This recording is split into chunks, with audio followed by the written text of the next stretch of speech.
बच्चों, आपके दादू आ गए हैं एक मजेदार कहानी लेकर।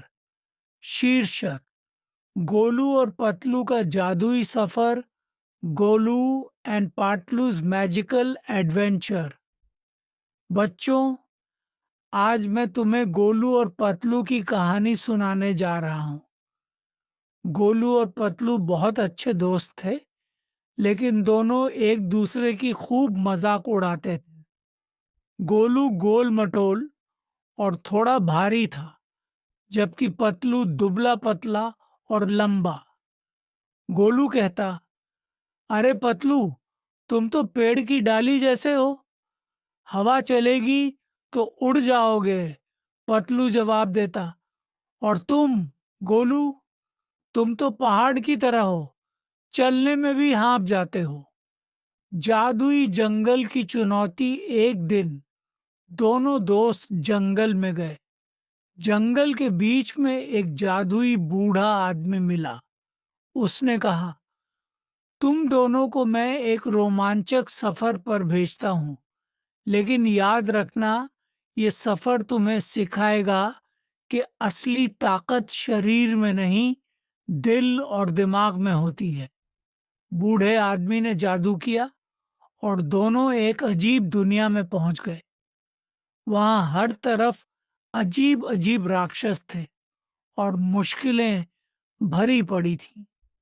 पहला सबक: पतलू की फुर्ती। पहली चुनौती में एक बड़ा पुल था जो बहुत पतला था। गोलू हंसते हुए बोला, ये पुल तो तुम्हारे लिए बना है पतलू, तुम आराम से पार कर लोगे। पतलू ने पुल पर दौड़ लगाई और जल्दी से दूसरी तरफ पहुंच गया।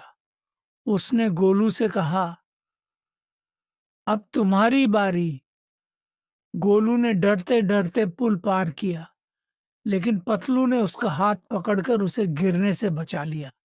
गोलू ने कहा, शुक्रिया पतलू, मुझे लगा था तुम कमजोर हो, लेकिन तुमने तो मेरी जान बचाई। दूसरा सबक: गोलू की ताकत। अगली चुनौती में उन्हें एक भारी पत्थर हटाना था जो रास्ता रोक रहा था। पतलू ने पत्थर को धक्का दिया, लेकिन वह हिला भी नहीं। गोलू मुस्कुराया और बोला, अब मेरी बारी। गोलू ने अपनी पूरी ताकत लगाई और पत्थर को दूर कर दिया। पतलू ने ताली बजाई और कहा, वाह गोलू, तुम तो बहुत ताकतवर हो। गोलू ने हंसते हुए कहा, देखा, मोटे लोग भी बहुत काम के होते हैं। तीसरा सबक: एकता में शक्ति। आखिरी चुनौती में एक बड़ा राक्षस आया। वह बोला, तुम दोनों में से जो मुझे हरा देगा, वही इस जंगल से बाहर जा पाएगा। गोलू और पतलू ने मिलकर सोचा। पतलू ने अपनी फुर्ती से राक्षस का ध्यान भटकाया और गोलू ने अपनी ताकत से उसे गिरा दिया। दोनों ने मिलकर राक्षस को हरा दिया।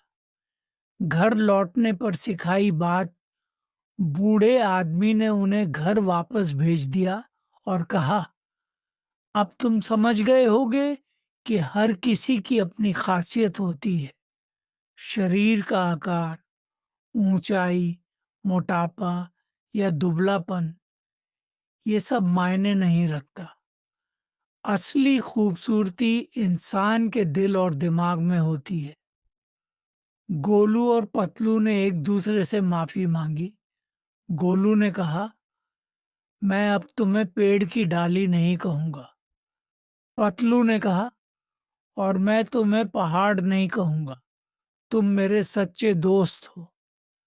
सबक तो बच्चों, इस कहानी से हमने क्या सीखा? हमें किसी का मजाक उसके शरीर के कारण नहीं उड़ाना चाहिए। मोटे, पतले, लंबे, छोटे, हर किसी की अपनी खूबसूरती और ताकत होती है।